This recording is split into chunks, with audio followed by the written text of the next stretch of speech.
2016 से पहले का इंटरनेट लैंडस्केप इंडिया काफी अलग था। तब मोबाइल डेटा लेना मतलब एक लग्जरी समझा जाता था। 1 GB डेटा के लिए लोग 250 रुपये या उससे ज्यादा पैसा देते थे। इंटरनेट की स्पीड स्लो थी और कवरेज सिर्फ बड़े शहरों तक सीमित। गांव, छोटे कस्बे या टियर 2 सिटीज में भरोसेमंद इंटरनेट एक्सेस सपना जैसा था। ब्रॉडबैंड कनेक्शन लेना भी आसान नहीं था। इंस्टॉलेशन में दिन लगते थे और मंथली चार्जेस हर किसी के बजट के बाहर होते थे। मोबाइल इंटरनेट मैनुअली 2G या 3G पर चलता था, जिसमें बफरिंग कॉमन थी। यूट्यूब देखना या वीडियो कॉल करना एक चैलेंज बन जाता था। यूथ और स्टूडेंट्स जो ऑनलाइन पढ़ाई करना चाहते थे, उनके लिए ये सिस्टम काफी फ्रस्ट्रेटिंग था। बिजनेस ओनर्स भी ऑनलाइन सर्विसेज से जुड़ने में हिचकिचाते थे क्योंकि डिजिटल एक्सेस भरोसेमंद नहीं था। तब किसी ने सोचा भी नहीं था कि एक दिन आएगा जब डेटा सबसे सस्ता रिसोर्स बन जाएगा। पर यही वो स्टेज थी जहां से जियो की कहानी शुरू होने वाली थी। मुकेश अंबानी ने एक बार कहा था, द सप्लाहान data is the new oil. ये सिर्फ एक कैची लाइन नहीं थी, बल्कि एक विजन था, एक सपना था कि हर भारतीय के हाथ में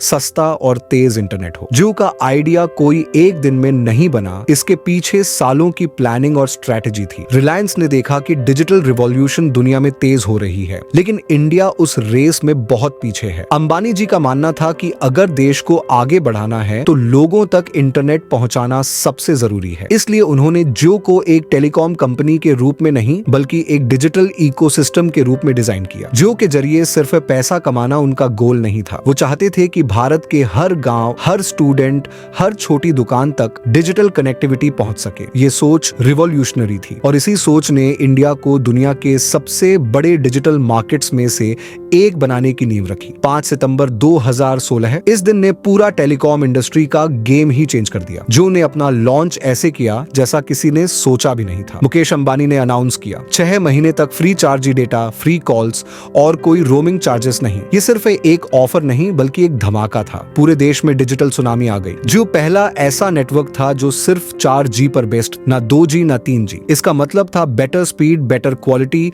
और लोअर मेंटेनेंस कॉस्ट। जियो ने पैन इंडिया नेटवर्क बनाने के लिए लाखों किलोमीटर ऑप्टिकल फाइबर बिछाया और 2 लाख से ज्यादा टावर्स इंस्टॉल किए। ये सब हुआ रिकॉर्ड टाइम में, जब दूसरे टेलीकॉम प्लेयर्स अभी भी डेटा के लिए 250 रुपए चार्ज कर रहे थे। जियो डेटा दे रहा था मुफ्त में। लोग दुकानों के बाहर लाइन लगाकर सिम ले रहे थे। इस एग्रेसिव प्राइसिंग और मैसिव रोल आउट स्ट्रेटेजी ने पूरा मार्केट हिलाकर रख दिया। जियो ने क्लियर कर दिया था, ये सिर्फ कंपटीशन नहीं, डिजिटल रिवॉल्यूशन है। जियो के लॉन्च के बाद टेलीकॉम इंडस्ट्री में एक ऐसा प्राइस वॉर छिड़ी जो किसी ने इमेजिन भी नहीं किया था। पहले जहां 1 GB डेटा 250 रुपए का मिलता था, अब लोग 1 GB डेटा 5 से 10 रुपये में यूज कर रहे थे। जियो की फ्री सर्विसेज और अल्ट्रा लो प्राइसेस देखकर दूसरे ऑपरेटर्स जैसे एयरटेल, वोडाफोन और आइडिया के पास कोई चॉइस नहीं बचा। उनको भी रेट घटाने पड़े। इस कंपटीशन में सरवाइव करना हर कंपनी के बस की बात नहीं थी। इंफ्रास्ट्रक्चर का कॉस्ट हाई था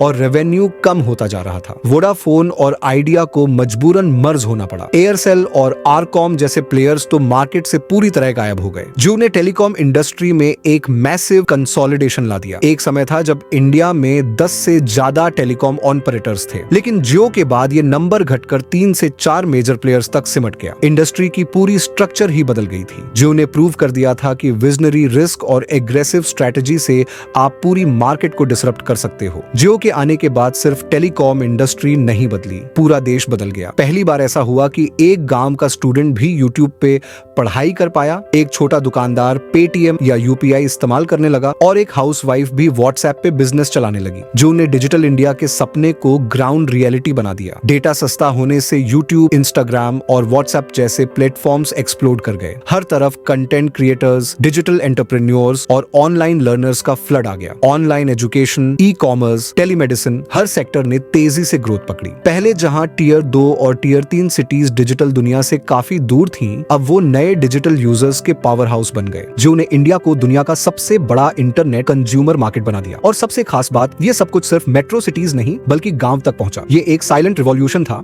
जिसने एक डेवलपिंग नेशन को डिजिटली एम्पावर्ड नेशन बना दिया। जियो ने सिर्फ डेटा या कॉल सर्विस देकर रुकने का सोचा ही नहीं था। अंबानी जी का विजन एक पूरे डिजिटल इकोसिस्टम बनाने का था, जिसमें हर इंडियन यूजर रिलायंस के इकोसिस्टम में घुस जाए। पहले जियो फोन लॉन्च हुआ, एक 1500 रुपए का 4G फोन, जिसमें यूट्यूब, व्हाट्सएप और फेसबुक जैसे एप्स चल सकते थे। करोड़ों लोगों के लिए ये उनका पहला स्मार्टफोन एक्सपीरियंस था। फिर आए जियो सिनेमा, जियो सावन, जियो न्यूज और Jio TV. Free free entertainment apps जिन्होंने नेटफ्लिक्स और स्पॉटिफाई जैसे प्लेटफॉर्म्स को भी चैलेंज किया। जियो फाइबर ने होम ब्रॉडबैंड रिवॉल्यूशन स्टार्ट किया, जिसमें हाई स्पीड इंटरनेट और फ्री OTT सब्सक्रिप्शंस दिए गए। रिलायंस ने अपने इकोसिस्टम को और स्ट्रांग बनाने के लिए जियो मार्ट जैसा ई-कॉमर्स प्लेटफॉर्म भी लॉन्च किया। इसके अलावा एजुकेशन, हेल्थ और क्लाउड कंप्यूटिंग सेक्टर्स में भी एंट्री ली। सब कुछ एक ही इकोसिस्टम के अंदर कनेक्ट हो गया। और जब दुनिया की टेक जायंट्स ने यह देखा तो फेसबुक, गूगल जैसी कंपनियों ने बिलियंस डॉलर का इन्वेस्टमेंट जियो प्लेटफॉर्म्स में किया। जियो सिर्फ टेलीकॉम कंपनी नहीं रहा, वो बन गया इंडिया का डिजिटल फ्यूचर। जियो की कहानी सिर्फ बिजनेस या टेलीकॉम स्ट्रैटेजी नहीं है, ये एक मास्टर क्लास है विजन,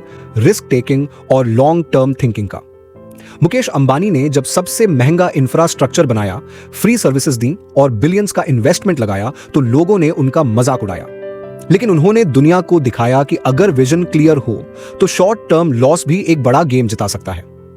जियो ने हमें सिखाया कि डिसरप्शन सिर्फ प्राइस से नहीं, सोच से होता है। उन्होंने एग्जिस्टिंग सिस्टम्स को तोड़कर नए रूल्स लिखे। जब बाकी कंपनियां 2G 3G पे अटकी थीं, जियो ने सीधा 4G ऑनली नेटवर्क बनाया। जब सब डेटा बेच रहे थे, जियो ने डेटा प्रैक्टिकली फ्री दे दिया, क्योंकि वो फ्यूचर का वॉल्यूम देख रहे थे। आज जियो सिर्फ एक कंपनी नहीं, एक केस स्टडी है जो हर एंटरप्रेन्योर, स्टूडेंट और लीडर को इंस्पायर करता है।